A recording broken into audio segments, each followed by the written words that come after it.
Merhabalar arkadaşlar, kanalıma hoş geldiniz. Bugün size çok şık, şahane bir eldiven yapımını anlatacağım. Bir oturuşta bir çift örebileceğiniz, çok pratik, duruşu da çok güzel bir eldiven. Hemen kısaca malzemeleri ben size anlatacağım. En sonunda da zaten size nasıl durduğunu göstereceğim. Bilek kısmı ve el kısmı şu şekilde gördüğünüz gibi arada bir lale görünümlü. Şöyle şık bir eldiven. Malzemelerimi yine Alize Cotton Gold'la ördüm. Ben 2 kat kullandım yine daha tok dursun diye. Ama siz bu geçen günde hani yünlü iplerle de alabilirsiniz tuhafiyenizden.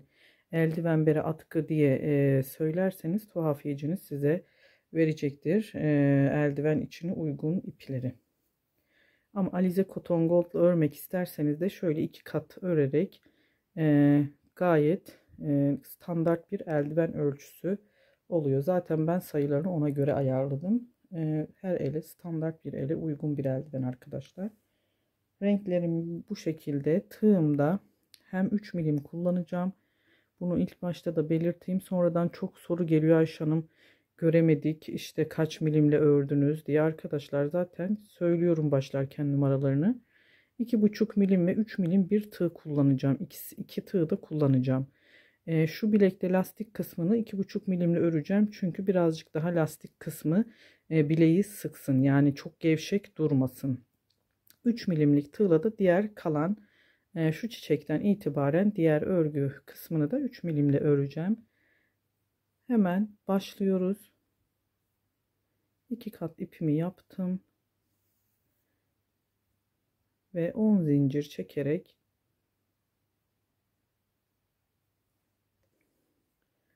10 zincir çekiyoruz.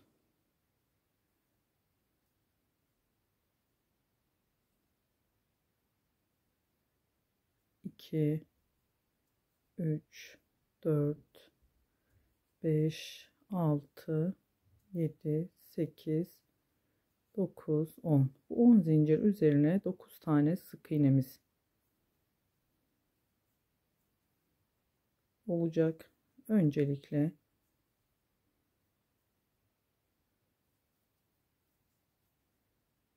bilekteki lastik kısmını öreceğiz.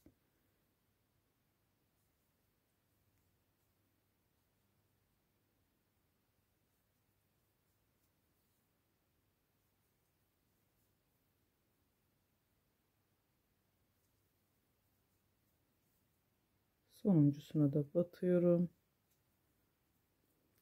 Hemen sayıyoruz. 1, 2, 3, 4, 5, 6, 7, 8, 9. Bir zincir çektim. Bu şekilde bir zincir buydu. Hemen dibinden arka dalını alarak bu şekilde 2, 3, yine 9 tane sık iğnemiz olacak. Ama arka dallarından örüyoruz.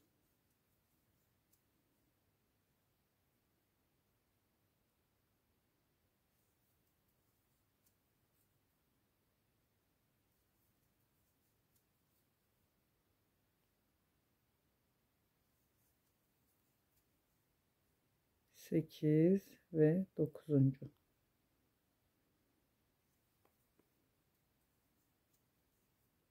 Yine bir zincir çektim. Yine aynı dibine arkadan alarak arka dallarından her sırada 9 sık iğnemiz. Bunu sayarak ilerleyelim. Bu şekilde sürekli arka dallarını alarak 33 sıra sık iğne ördüm ben arkadaşlar. Toplamda 33 sıra sık iğne örüyoruz. Eğer eliniz çok gevşekse tığ numaranızı bu bilek kısmını ördüğünüzde 2 milimle yapabilirsiniz. İpinizin kalınlığına da bağlı tabi arkadaşlar. İpiniz bu kalınlık, yani 2 katlı örecekseniz yine Alize Koton'la. Elinizde çok gevşekse 2 milimle örün, ama çok gevşek değilse, sıkıysa 2,5 milim ideal. Bu bilek kısmını örmek için. Zaten diğer geri kalanı 3 milimle Çünkü elimizin avuç içini kaplayacağı için çok küçük milimle örmeyelim. Çok dar olur yoksa. Evet, 1 2 3 4 5 6 7 8 9. Tekrar geriye çevirdim. Bu şekilde tamamlayalım arkadaşlar. 33 sıra sık iğnemiz olacak. Yani gidiş geliş, her dönüşü her bir sıra bu. Ben mesela şimdi 1 2 3 4. sıraya geçtim. Bu şekilde 33 sıra sık iğne yapalım ve lastik kısmını tamamlayalım, bilek kısmını. Evet arkadaşlar, şu şekilde 33 sıra sık iğnemizi ördük. Şimdi bir zincir çekiyorum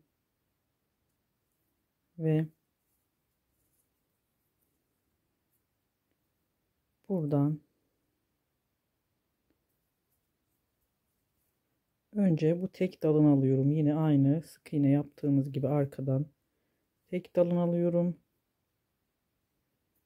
Buradan da zincir içerisine kaydırma ile birleştirdim. Yine yanındaki tek dalına batıyorum. Buradan da tek zincir içerisine birleştirdim. Eklememiz bu şekilde sonuna kadar ekliyoruz. Tek dallarını alıyoruz. Burada da tek zaten başladığımız zincire denk geliyor. İlk başlarkenki çektiğimiz 10 zincire sonuna kadar gelelim. Hemen sonuna kadar zaten bakın sayıyoruz. 1 2 3 4 5 6 7 8 9 tane. Bir zincir çektim. Burada tığımı bırakıp diğer 3 milimlik tığıma geçiyorum. Yakından şöyle ekrana tekrar bakarsanız, bundan sonrasını artık 3 milimlik tığla yapacağım. Hemen bir zincir çekmiştim. İpimin başını alıyorum. Şu dibine bir çakma sık iğne veya yarım trabzan dediğimiz şekilde hemen şuraya geçiş yaptım. Battığım yerler, bu dibine batıyorum. Buraya geçiyorum. Ve dibine batıyorum.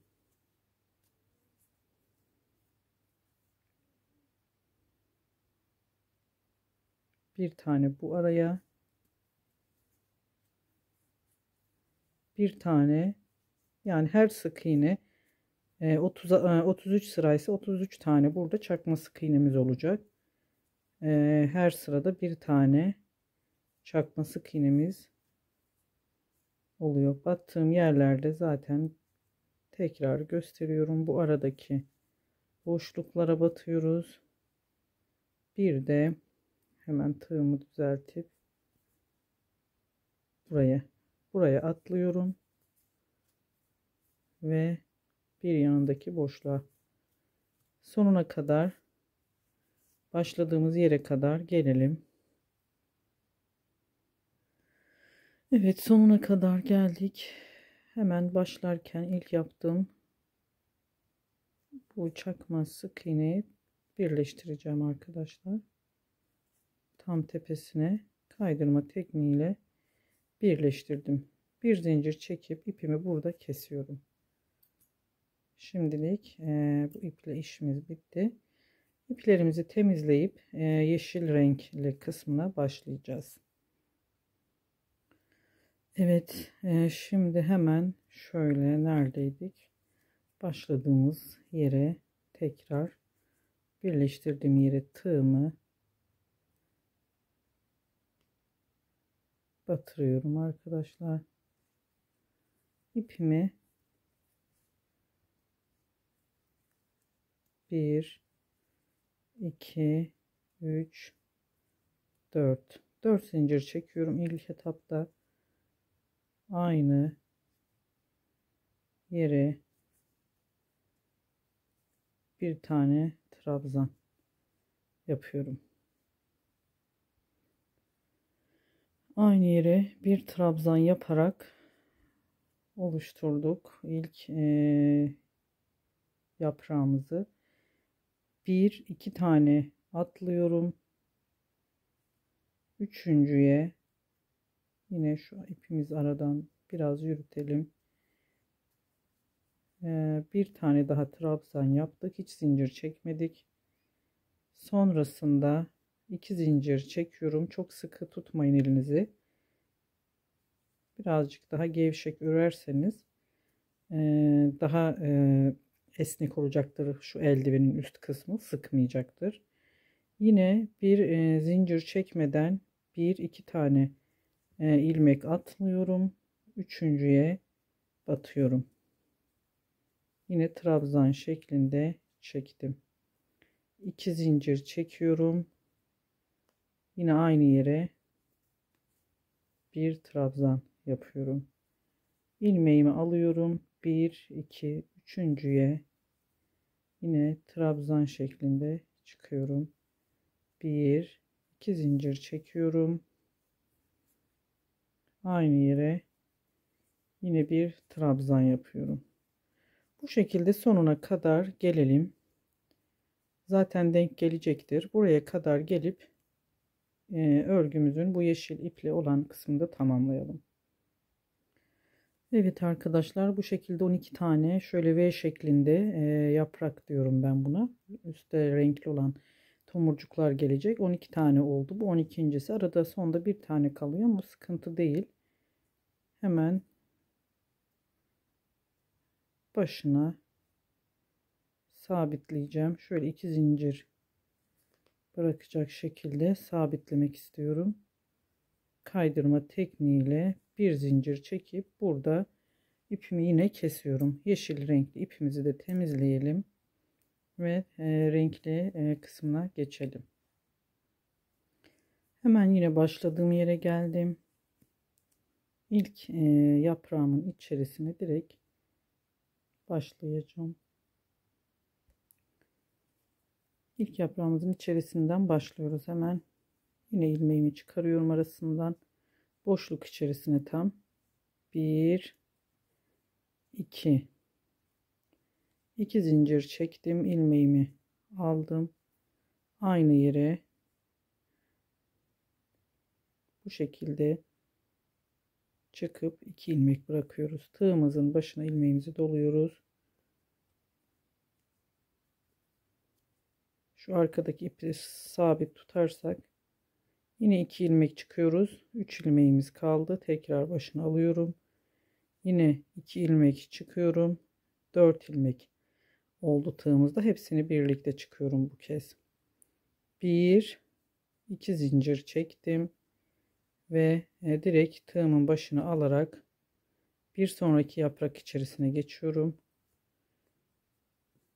Aynı şekilde her seferinde 2 ilmek çıkıyoruz ve tığımızda toplamda 5 ilmek olacak bu sefer. Ama biz 4 trabzan diyelim. Yani 4 tane böyle. Bu baştaki ilmeğimizde olduğu için burada 5 tane. Bundan sonrasında gözükecek. Hepsini birlikte çekiyorum. 1 2 zincir çektim. Bir diğerine geçtim. 2 2 çıkıyorum her seferinde. İlmeklerimi ve her seferinde tığımızı, ipimizi, ilmeğimizi alıyoruz. 4 kez bunu tekrarlıyoruz. Toplamda sonunda kalan ilmeklerin hepsini bir çıkıyoruz. 1 2 zincir çekiyorum. Aynı işlemi bu her bir yaprağın içerisine yaparak sonuna kadar gelelim arkadaşlar. Sonuna geldim. Yine bu fıstıklardan da 12 adet fıstık elde edeceğiz. Hemen başına kaydırma ile 2 zincir çekip kaydırma ile birleştirdim. Bir zincir çekiyorum, ipimi burada kesiyorum. Bu rengi siz dilediğiniz renkle yapabilirsiniz. Çiçek tomurcukların rengini. Hemen ipimizi temizleyelim ve üst tarafına geçeceğiz. Evet arkadaşlar, tekrar yine başladığımız yerde, fark etmez zaten, burada herhangi bir yerden başlayabiliriz. Başlıyoruz. Şöyle boşluk içerisine ilmeğimi sabitleyeceğim. Bir zincir çektim, tekrar aynı yere. Bu şekilde ilk çektiğim zinciri de sayarsak çakma yine sık iğne ile yani çakma sık iğne veya çakma trabzan dediğimiz teknikle örüyoruz. Sonrasında şu tomurcuğumuzun bu kısmına yine çakma sık iğne ile batıyoruz ve hemen karşıya, hemen boşluğa yine geçiş yapıyoruz. İki tane bu boşluğa çakma sık iğnemiz olacak. Bir tane de burada tomurcuğumuzun hemen baştaki boşluğuna, hemen iki tane tekrar bu boşluğa çakma sık iğnemiz. Bu şekilde bu sırada aynı sonuna kadar sıralamamız böyle. İki bu boşluğa bir tane tomurcuk içerisine sonuna kadar devam edelim. Evet arkadaşlar, bu şekilde devam ederek geldim. Yine sıra sonuna, hemen burada ilk yaptığım çakma sık iğnenin tepesine birleştirme yaptım. Bir zincir çekiyorum. Dibine tekrar bir çakma sık iğne yapıyorum. Burası birleştirme yerimiz artık. Yine tekrar hepsinin üzerine, her ilmeğe bir çakma sık iğne yaparak hiçbir arttırma, eksiltme olmadan devam ediyoruz. Birleştirmelerimiz aynı, sonuna geldiğimizde şu diplerine buraya kadar yapıyoruz. Dibine batmadan baştakine birleştirerek işlemimizi tamamlıyoruz. Toplamda 6 sıra olacak. Şöyle ben göstermek istiyorum. Şu parmak kısmına, boşluğuna gelene dek 6 sıramız, 1 2 3 4 5 6 sıra çakma sık iğne örüyoruz. 6 sırayı da hiç artırma eksiltme yapmıyoruz. Komple bu sırada kaç tane çakma sık iğnemiz varsa aynı 6 sırada da sonuna kadar bu çakma sık iğne sırası ile örelim. Evet, toplamda 6 sıra ördük arkadaşlar. Şimdi birleştirdim. Aynı bu şekilde hep birleştirdiğimiz gibi tekrar geriye alıp göstermek istiyorum. Bakın. 6. sırayı da bu şekilde birleştiriyorum. Ve 1 2 3 4 5 6 7 zincir çekiyorum. Şimdi bu baş parmak olan kısmını burada ayarlayacağız. Parmak boşluğunu. Burada birleştirdiğimiz yer, burayı saymıyorum. 1 2 3 4 5 tane ilmek, 1 2 3 4 5 altıncıya ilmeğimin başını yine alıyorum. Aynı çakma sık iğne ile kapatıyorum. Tekrar sırasıyla çakma sık iğne örerek sonuna kadar gelelim. Birleştirme yerini göstereceğim. Bakın, bu parmak boşluğu olacak. Bu şekilde buraya kadar örelim. Çakma sık iğne. Sonuna kadar çakma sık iğne ördüm. Hemen burada bir tane daha var. Orayı da bir tane yapıyorum. Burasını dip, yani dibi, hani dip kısımlarında birleştirme yapmıyorduk arkadaşlar. Oraya batmadan hemen şu ikinci zincire bu şekilde kapatıyorum.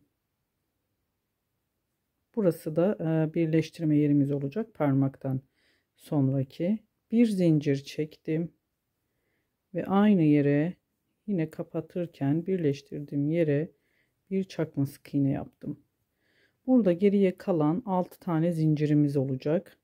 1 2 3 4 5, evet 5 tane, 1 2 3 4 5 tane oluyor. Zaten bu baştaki bir zincirli, buradaki de 7 taneye denk gelecek. Buradaki 5 zincir üzerine de yine aynı şekilde birer tane çakma sık iğnemizi yaparak devam edelim.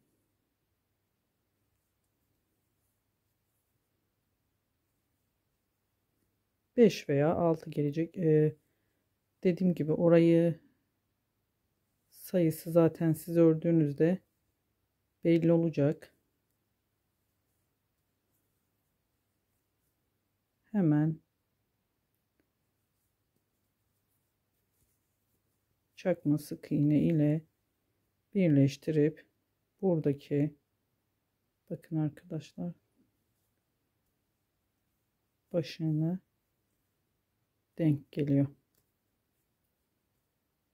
Şimdi artık her sık ilmek üzerine yaparak burayı da, şu olmadı sanırım, bunu ben çift aynı yere denk gelmiş gibi oldu.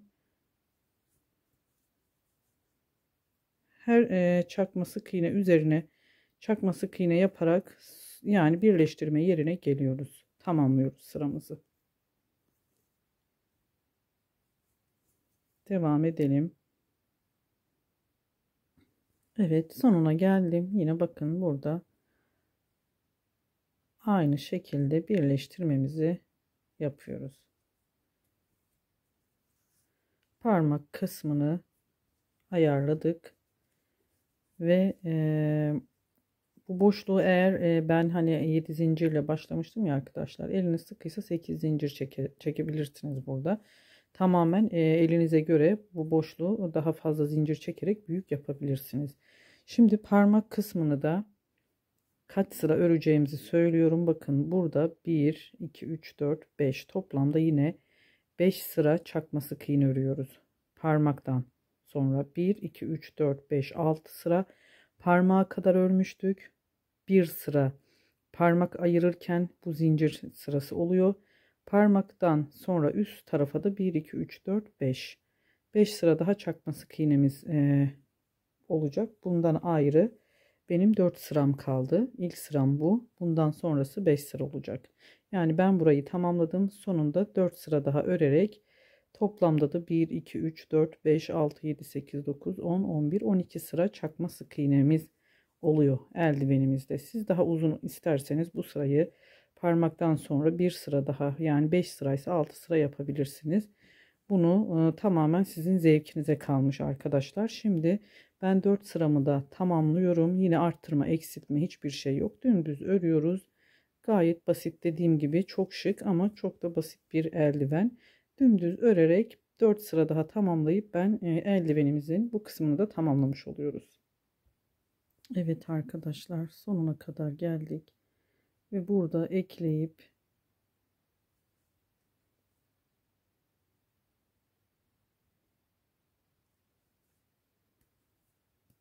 ipimi kesiyorum. Bir zincir çekiyorum. Eldivenimizi tamamlıyoruz. Sadece bir iki aşaması kaldı. İpimi temizleyeceğim. Şimdi sonrasında da şu renkli geçişlerini yapıyoruz. Burada kestik. Herhangi bir yerinden, yine kestiğimiz yerden ilmeğimi çıkarıp sadece sık iğne yapıyoruz arkadaşlar. Farklı bir kenarına, ne bileyim, ters sık iğne falan da yapabilirsiniz ama ben sık iğne yeterli. Aynı yere bir tane sık iğne yaptım. İpimi şöyle çektirelim arkadan, bu şekilde. Şimdi her ilmek içerisine bir sık iğne, çok yine sıkmadan sık iğne yaparak sıra sonuna kadar devam ediyoruz.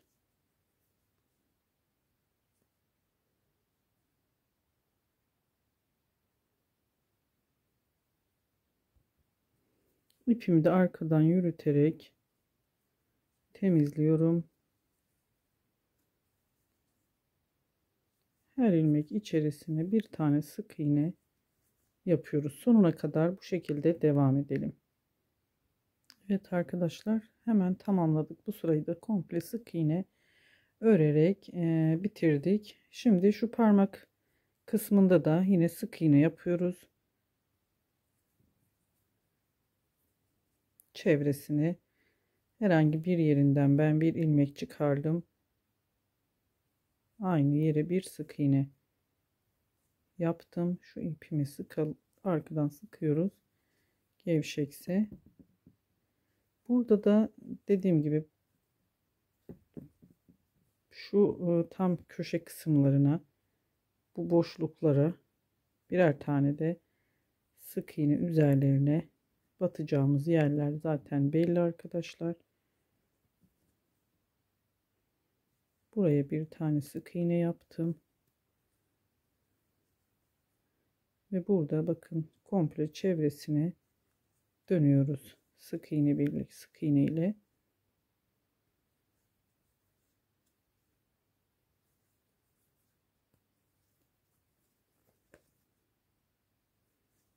Tam köşelere geldiğimizde o köşelerde 2 tane sık iğne yapalım. Bakın bir bu köşeye yapıyorum. Bir tane de şu tam çakma sık iğne ortasına. Şimdi tam bu köşeye de denk geliyor. Hem başlangıç yerleri hem de köşeler sayıyoruz orayı. Batacağımız yerde şöyle olursa, tam araya batmayalım. Şöyle ilmek alırsak burayı da tamamlayalım. Bakın sonuna kadar gelip birleştirip bitirelim. Evet arkadaşlar, eldivenimizi tamamladık. Gayet güzel, çok şık. Zaten görselde göreceksiniz nasıl durduğunu. Elde çok güzel duruyor. Bu şekilde tamamladım. İki eldivenimi de dilediğiniz renklerle yaparak sizler de böyle şık güzel eldivenler elde edebilirsiniz. Kanalıma abonelik ücretsizdir arkadaşlar. Abone olarak, beğeni ve yorum yaparak videolarımın devamı için bana destek olursanız çok sevinirim. Başka bir videoda görüşmek ümidiyle. Hoşça kalın. Görüşmek ümidiyle.